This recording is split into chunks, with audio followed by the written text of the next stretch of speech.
As you look around, you may wonder, how do plants grow and why are they green? You may also ask, why is the sun hot? And why is it that when we place ice cubes in a pot and heat it, it melts and vapor comes out of the pot?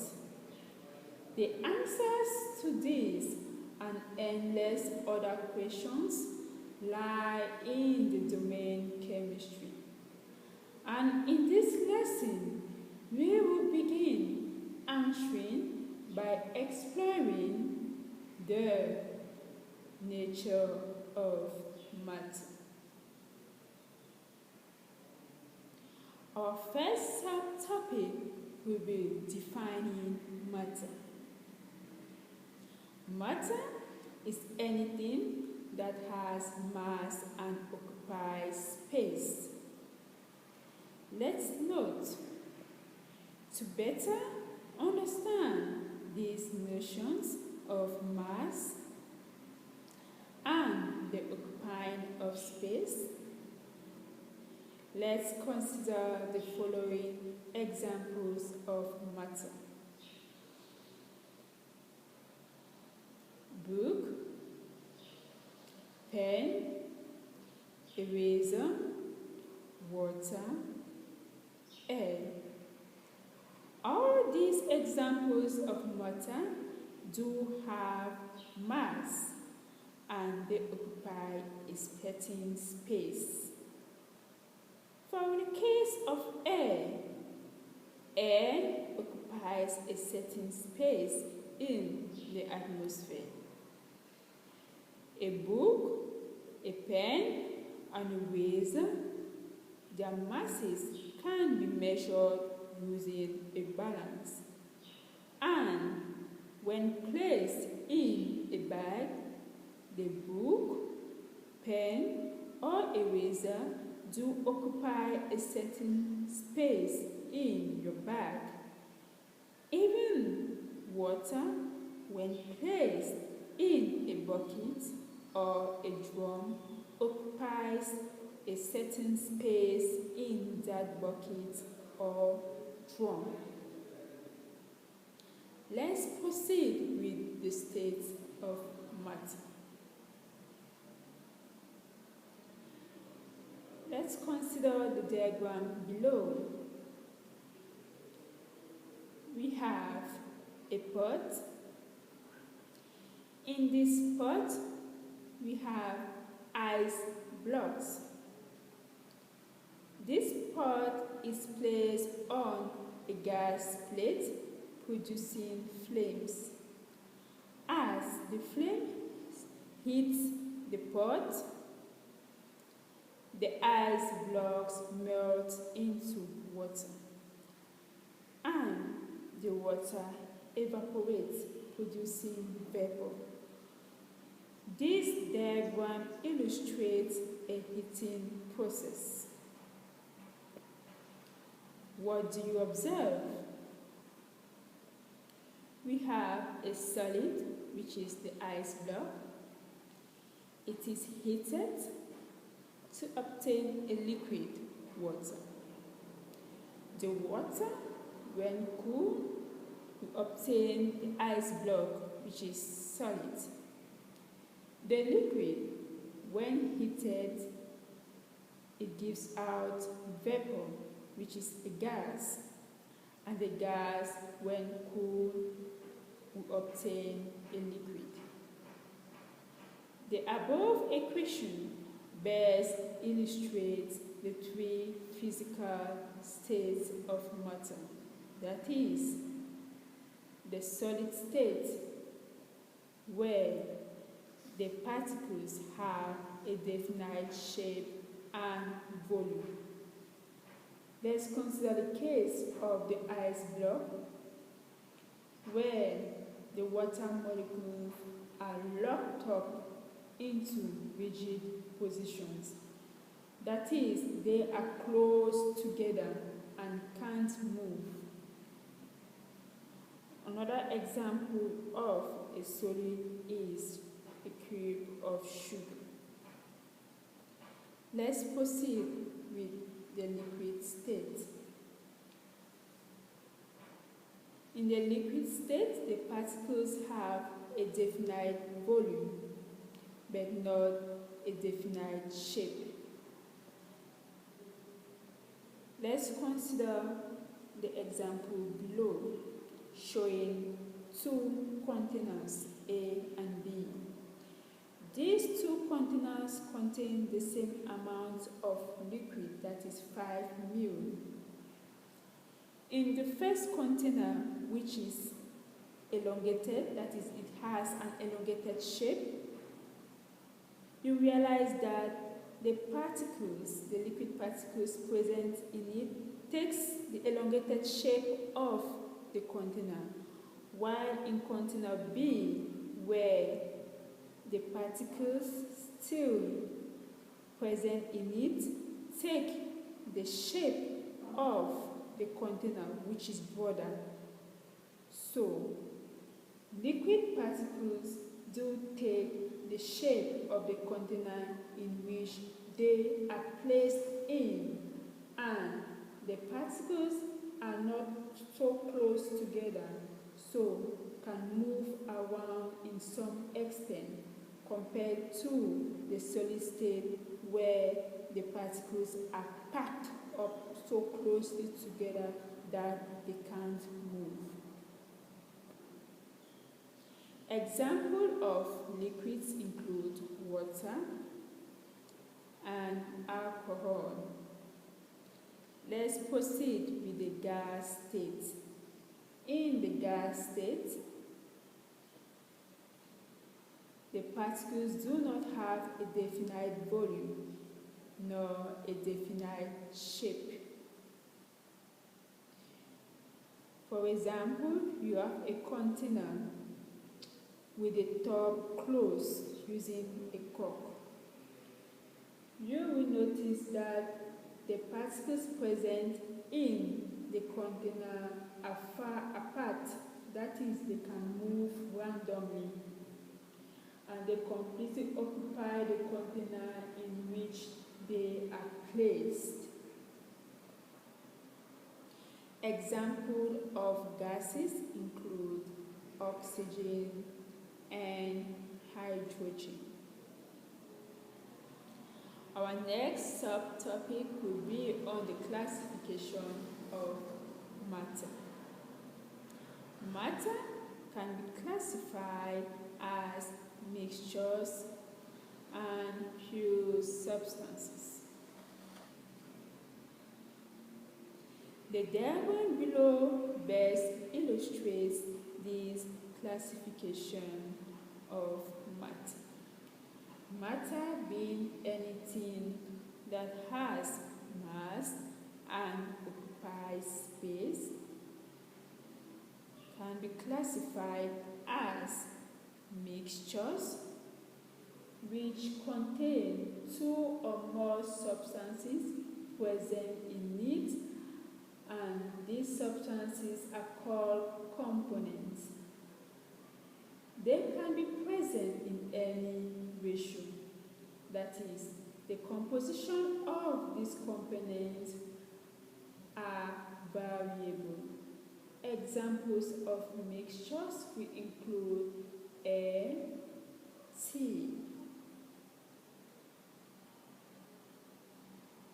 Pure substances. Pure substances are different from mixtures in that they have a fixed composition. For example, copper, silver, water. All these examples do have a fixed composition. They cannot be varied. In copper, you have the same amount of atoms. Even in silver, you have the same amount or number of atoms, and it doesn't vary. Mixtures are further divided into homogeneous mixtures where the components completely mix with each other and the composition is uniform throughout. Examples of homogeneous mixtures include air and sugar solution.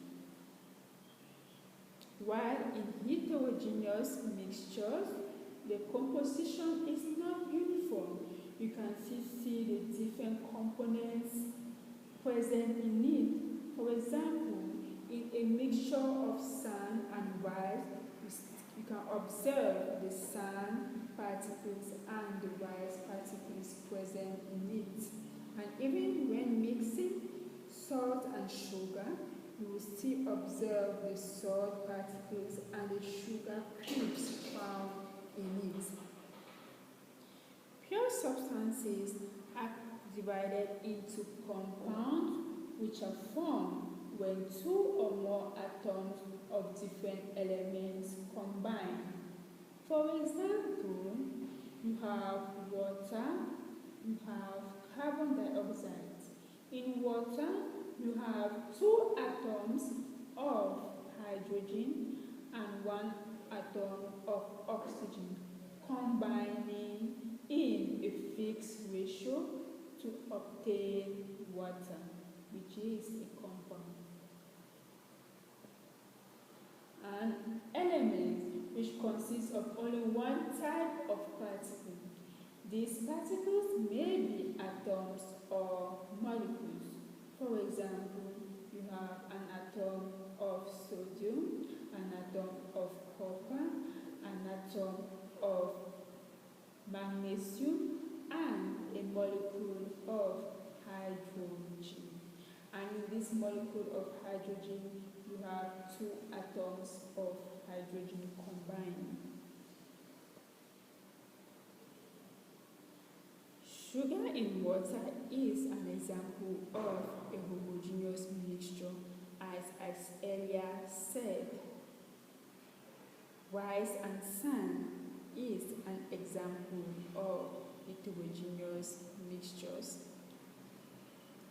Water, ammonia are all examples of compounds, and carbon, hydrogen are examples of elements.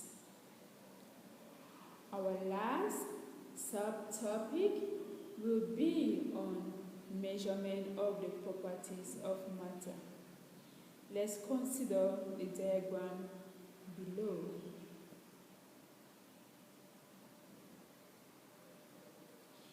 This diagram shows a ball.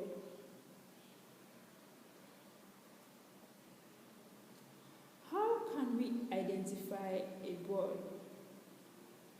What makes us to say this is a boy and this is not a boy, or this is a boy, this is a girl, this is a man, this is a woman?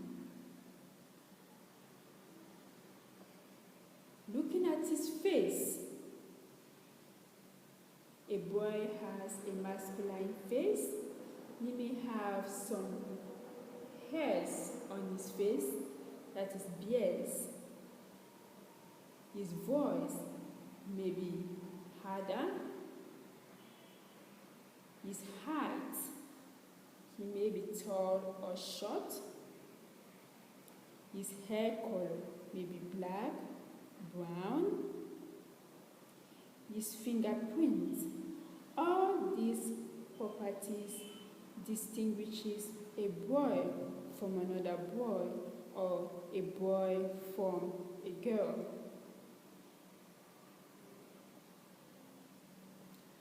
Matter has both physical and chemical properties, and a boy, as we were mentioning above, is an example of matter, and so he has physical and chemical properties like all other examples of matter. Physical properties are those which will change if the amount of matter changes.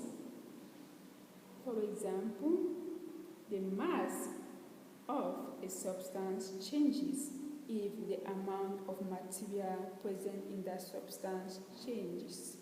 For example, if you have a bucket of water full to the brim, the mass of that bucket of water full to the brim will be different from the mass of that same bucket of water when 2 liters have been removed from that bucket of water. Another property will be the length. The length of a table made from more materials will be longer than the length of a table made from lesser materials. Volume. The volume of a book containing several pages, let me say about 50 pages, will be different from the volume of a book containing 10 pages. That with 50 pages will be bulkier than that with 10 pages. Chemical properties are those which gives a sample of matter the ability to undergo a change that alters its composition. For example, the energy content of that material may be altered. Take the case of wood. When you burn wood, the wood at first is cold, but when you heat the wood, that is when you burn the wood becomes hotter and the energy content changes. The energy content is higher than when the wood wasn't heated or burned. And a reaction has also taken place for the wood, which is solid, will be turned into ashes, which is still another solid, but the particles are tiny comparatively. So if you take a jar containing a liquid, place that jar for some time under the sun is going to heat the jar containing the liquid, and you'll notice that some air bubbles will be present in the jar and the water will be warmer comparatively. The measurement of these properties is represented by a number. That is, a measurement of mass, length, volume can be represented using a number, followed by units.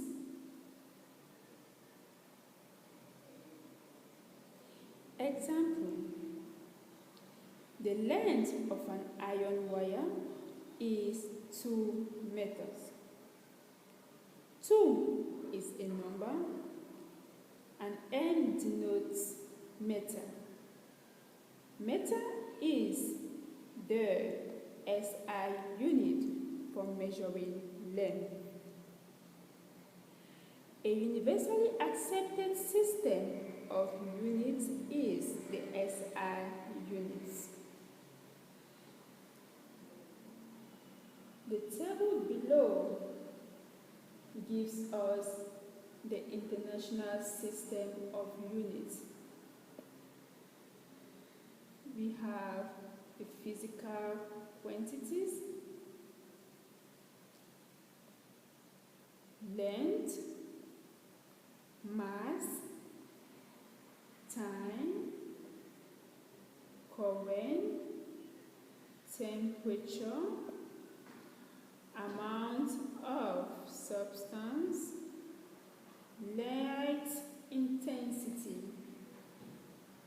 The following are the 7 base units, that is, the 7 physical quantities, and the base units will be discussed in this table. The symbol for length is L, mass M, time T, current I, temperature T, amount of substance N, light intensity I_V. The SI units include, for length we have meter, mass kilogram, time second, current in amperes, temperature in Kelvin, amount of substance in mole, light intensity in candela. The symbols for this SI unit include M for meter, kg for kilogram, S for second, A for ampere, K for Kelvin, mole, MOL for mole, CD for candela. We should note that the units for other physical quantities such as speed, density, can be derived from these base units. So, with this base unit, you can obtain the SI unit for other physical quantities such as speed and density. Thanks for your attention.